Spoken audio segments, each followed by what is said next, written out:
যুবদলের সংগ্রামী সাধারণ সম্পাদক সাবেক ছাত্রনেতা জনাব আবু হাসান সহ বিভিন্ন নেতৃবৃন্দ এখন বক্তব্য রাখবেন আমাদের প্রিয় নেতা জেলা বিএনপির সংগ্রামী সভাপতি জনাব।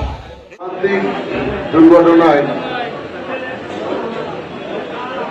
নিহত শহীদদের আত্মার মাগফিরাত এবং যারা আহত রয়েছেন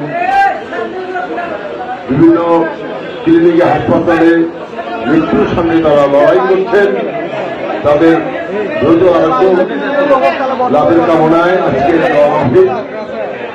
আপনারা জানেন যে মাইলস্টোন স্কুলে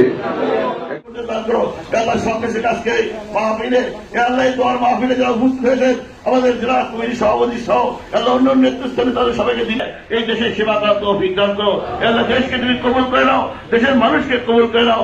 আল্লাহ দেশকে সঠিকভাবে তুমি পরিচালনা করার নেতৃস্থান ব্যক্তিদের তৌফিক দান করো। আল্লাহর সঙ্গে সঙ্গে দেশের সেবা করার তৌফিক দান করো। রব্বানা লা তুযিগ কুলুবানা বা'দা ইয হাদাইতানা ওয়া হাব লানা মিন লাদুনকা রাহমা ইন্নাকা আনতাল ওয়াহ্হাব। সাল্লাল্লাহু আলা খায়রি খালকিহি মুহাম্মাদিন ওয়া আলা আলিহি ওয়া সাহবিহি আজমাইন বিরহমাতিকা ইয়া আরহামার রাহিমিন।